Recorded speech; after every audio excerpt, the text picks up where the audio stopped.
Et donc tout le monde comprend que quand quelqu'un a cette ouverture, il jouit non pas de lui, mais il jouit du fait de vivre. Mais ça ne veut pas dire du tout qu'il se considère comme un nul. Pas du tout, au contraire. Tu peux savoir que tu es l'homme le plus intelligent de la planète, si ça existe un tel concept, et être le plus humble de tous les hommes. Et tu peux être un demi-khmar et croire que tu es le plus intelligent, c'est comme ça. Et être un idiot. Et tu peux croire que tu vaux rien et être un grand orgueilleux. Moi j'en ai connu plein comme ça. Vous n'avez pas connu des gens qui sont tout le temps cyniques, qui sont toujours en train de faire des blagues sur eux-mêmes et tout, qui sont des grands orgueilleux. Parce que ils affirment leur cynisme, donc ils ne sont pas du tout humbles. Ah, ils disent toute la journée qu'ils valent rien, mais ils s'affirment dans leur ego cynique. Donc c'est pas une question d'évaluation de peu de choses, grand chose, moins chose. C'est une question d'attitude intime. Où à un moment donné, tu lâches, tu as un dessaisissement. C'est plus toi qui t'intéresse. C'est la quête, l'intrigue, l'aller vers. L'aller vers Dieu, en dernière instance, avant d'aller vers la théorie, vers la vérité. Et de vivre cet aller vers comme la joie la plus profonde. Ça, c'est la Hanava. Allez, alors, on y va. On va lire un peu quand même. Vas-y. Ok. Alors, on a été donc 6e ligne. ומידה העצמית שגרמה למשה שהיה מקבל התורה היא הענווה אשר הייתה עמו יותר מעם כל אדם אשר על פני האדמה ולכך זכה לתורה.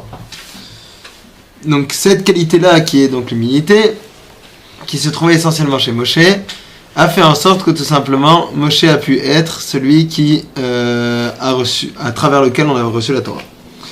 וכמו שאמרו זיכרונם לברכה בהגדה בפרק רבי עקיבא, הואיל ומייתת את עצמך תקרא התורה על שמך, שנאמר זכרו תורת משה עבדי, וכמו שמבואר. Donc comme la Gemara elle le dit... Tu connais cette Gemara. La Gemara elle dit là-bas, extraordinaire, Gemara, extraordinaire. Quand on a parlé de cette Gemara avec le Satan. Non. Magnifique Gemara. C'est une Gemara contre tous les babas. Tous les babas, quand ils disent Gemara, ils doivent se cacher. Pourquoi? Parce que n'a pas tous les babas, pas ça, les descendants, tous les babas, parce que tous les babas qui croient qu'ils ont un pouvoir. C'est-à-dire que là, on est vraiment dans une Gemara magistrale, puisque le texte nous dit la chose suivante, que quand le Satan est venu voir Dieu, il lui a dit où est la Torah? Il lui a dit, la Torah, elle est chez le fils d'Amram. Il n'a pas dit Moshe, c'est intéressant, le Marsha, tout à fait, il n'a pas dit Moshe. On a le Marsha, c'est intéressant. Mais en tout cas, il dit dans le fils d'Amram. Il va voir Moshe, il lui dit, elle est où la Torah? Dieu m'a dit que j'ai pas de Torah, moi. À ce moment-là, Dieu dit, Rachid dit, Bia, c'est que Mara Shabbat, dans Tzadik Tet, si je ne me trompe pas, il lui dit, Moshe, Badayata, Betmia, pas qu'il accuse, tu baratines, je viens de donner la Torah. Il lui répond, innocemment, Moshe dit, cette Torah qui a été à l'origine de la création de tout le cosmos, qui recèle tous les secrets de ta pensée. Moi qui suis le fils de la femme, je peux dire que j'ai la Torah. Je n'ai pas la Torah. Il dit, puisque tu t'es diminué, comme ça, la Torah s'appellera par ton nom. Alors là, encore une fois, quand on prend un midrash comme ça, il ne faut jamais le prendre. On est tout de suite fasciné par le côté conte, le côté histoire qui est sympa, c'est super. Il est humble, le Satan, il s'est fait avoir et tout. Mais bon, c'est bien, mais ça cache le vrai sens. Le vrai sens, c'est quoi? Le vrai sens, c'est quoi, d'après vous? C'est quoi le vrai sens de ce village? Par rapport à ce dont on parle. C'est quoi le vrai sens de ce village? Il sent qu'il est dépassé par quelque chose. Oui, d'accord, ça c'est sûr. Donc l'approche qu'il a par rapport à ça, c'est qu'à aucun moment... Oui, regardez le sens de ce village. Si on dit, je te demandais de le résumer, le sens de ce village. C'est très profond et c'est magnifique. C'est parce que je sais que je ne sais pas que je sais. Puisque Dieu regarde ce qu'il lui dit, parce que tu t'es même à être, ça veut dire que tu as compris que la Torah était immense. La Torah s'appellera par ton nom. Donc on a ici une nouvelle modalité de possession du savoir qui passe par un dessaisissement de cette possession. C'est magnifique. C'est que vous comprenez, là on rentre dans la notion d'un ava et d'orgueil beaucoup plus fin. L'orgueil, il peut être aussi dans une modalité de connaissance. On a dit que la hanava permettait la connaissance. Mais une connaissance qui permet la hanava ou l'orgueil.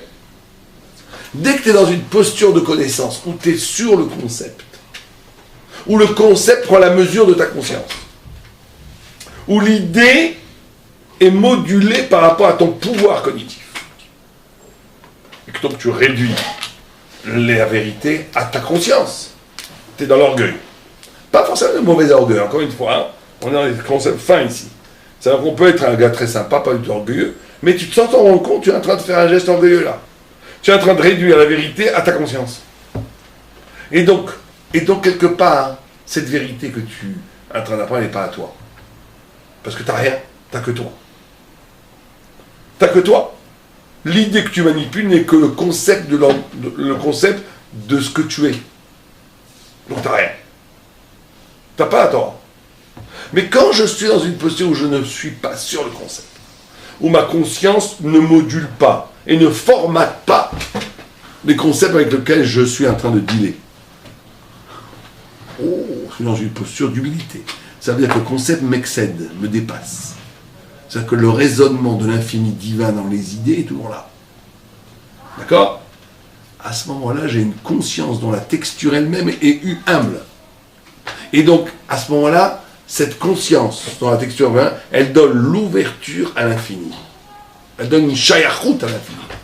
Il n'empêche, la Torah va s'exprimer différemment chez moi que chez vous. Oui, bien sûr, attends, on va voir ça. Mais avant ça, c'est que ton humilité va te permettre de ton incompréhension peut te donner à entendre l'infini de la compréhension. Et là, à ce moment-là, la Torah devient par ton nom. La Torah est à toi. Tu comprends comment, de façon paradoxale, elle devient à toi parce que la Torah est l'infini. Donc dès qu'elle devient la mesure de ta finitude dans ta conscience, t'as pas la Torah, t'as tout ce que tu veux, t'as des idées, c'est pas la Torah. Dès que tu es dans une posture où tu comprends que t'as pas compris, cette non-compréhension est la plus haute forme de compréhension. Cette non-compréhension est la plus haute forme de compréhension. Parce qu'elle donne en négatif la possibilité de capter l'écho infini du concept. Et donc à ce moment-là, tu as une acquisition de cet infini, et la Torah s'appelle par ton nom. Alors qu'est-ce que je voulais dire ? Donc au final, je vais quand même... je vais adapter la Torah à moi, parce qu'au final, c'est moi qui vais vers la Torah. Mais la Torah s'habille différemment chez moi que chez vous. Oui, mais ça, après, ça contredit pas ce qu'on dit. Après, chaque éclaircissement qu'un individu subjectif, qu'une subjectivité va avoir dans cette posture d'humilité qui va laisser ouvrir une incompréhension, qui sera le signe que tu es en train véritablement de t'ouvrir à l'infini. Ce que tu vas, oui, retirer positivement de cette incompréhension, la compréhension que tu vas retirer de cette compréhension, ce que tu vas quand même comprendre dans ce challenge infini du concept, elle va être différente chez chacun. Mais il n'en reste pas moins que tous les gens qui étudient vraiment vont être obligés de passer par ce passage-là. Et Moshe en est l'incarnation absolue.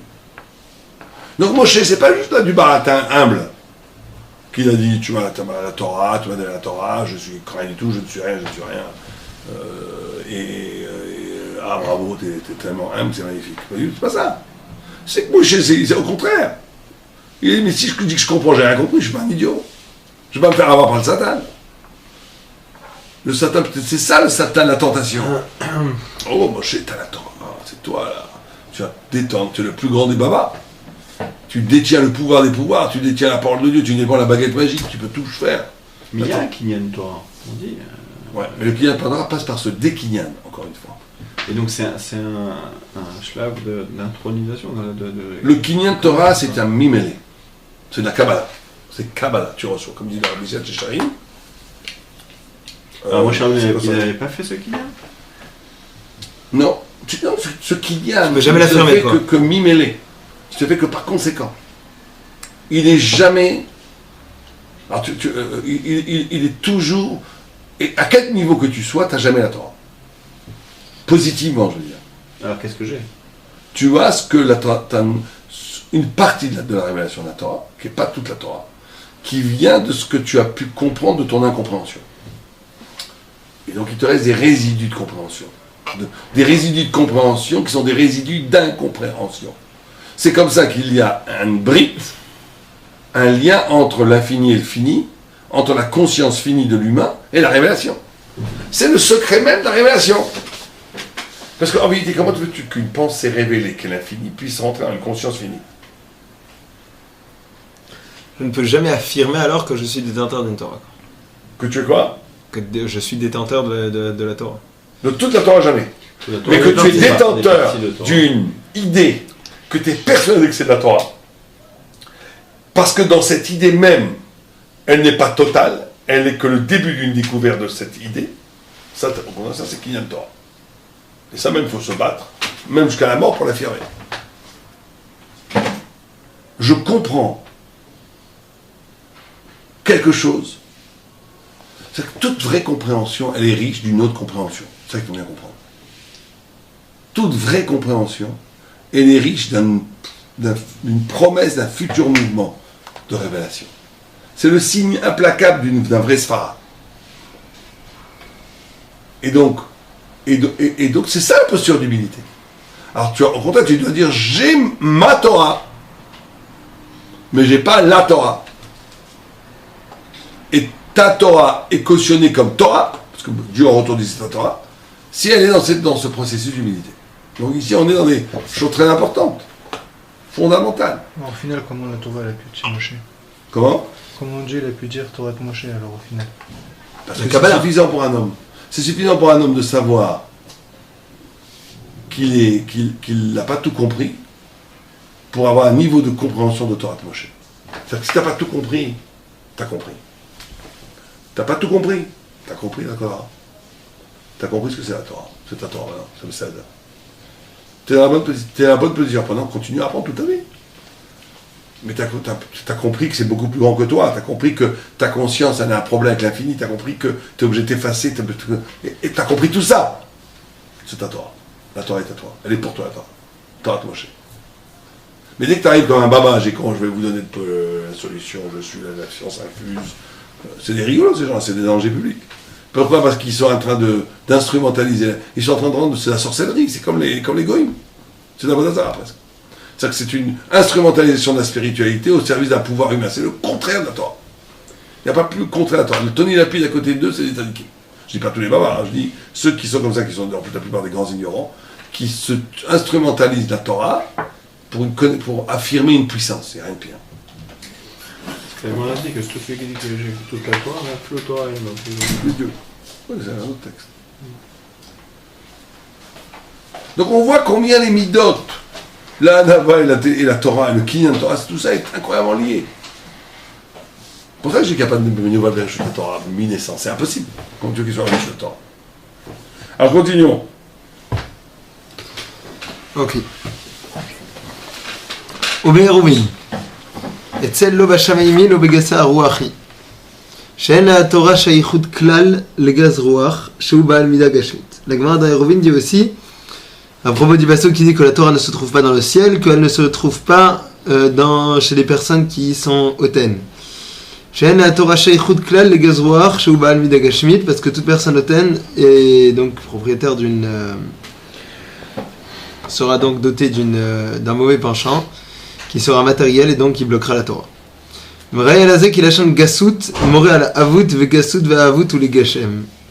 D'ailleurs, dans le terme même de gasser à rouar, on retrouve le mot gassout. Gas, c'est une certaine forme d'épaisseur, de lourdeur, comme ça, qui bien évidemment ramène au matériel. Voilà. Alors là, c'est intéressant parce qu'il met en relation l'orgueil, la matière et le ciel. Comment vous comprenez cette relation? L'obé shamaimi. C'est justement, il est hautain. Il est hautain. Ouais. Alors pourquoi le hautain est lié à la matière?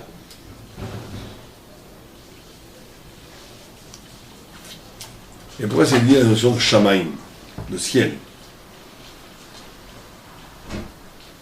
C'est étonnant. On va dire l'obé bigdali. La matière, voilà. Shamaim, non, c'est éthéré, c'est spirituel, non? Et pourquoi est-ce qu'il dit... Et quel rapport entre l'orgueil et la matière? C'est à part ça. Hein? Comment? Qu'on s'affirme sa puissance. Oui, mais il y a un autre bar, moi je fais des corrections avec qui dit une chose extraordinaire, qui dit parce que la spiritualité n'est pas shoot. On revient très souvent sur ça. Elle est toujours pas shoot. Elle est elle est pas composite, elle est pas... La spiritualité, la vraie spiritualité, elle est pshuta. Elle est presque plate, comme une matzah. Oh, c'est dans le gros Hachem. Comme une matzah, la ligne pure, la tzura mouvdelet, la ligne pure. La gassout, elle est elle est liée à la matière, parce qu'elle oublie cette pashtout. On doit tout oublier de la pashtout, et toute compromission avec la matière, c'est une oubli de la pashtout. Et l'oubli de la pashtout, c'est l'orgueil. Il y a dans la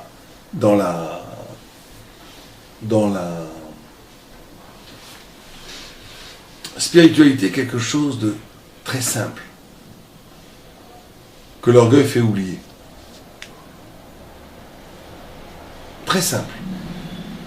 Et la notion de Shamaïm, c'est ça. C'est que Shamaïm, à un moment donné, ça peut être le grand piège, parce que ça devient compliqué, ça devient élaboré, ça devient composite.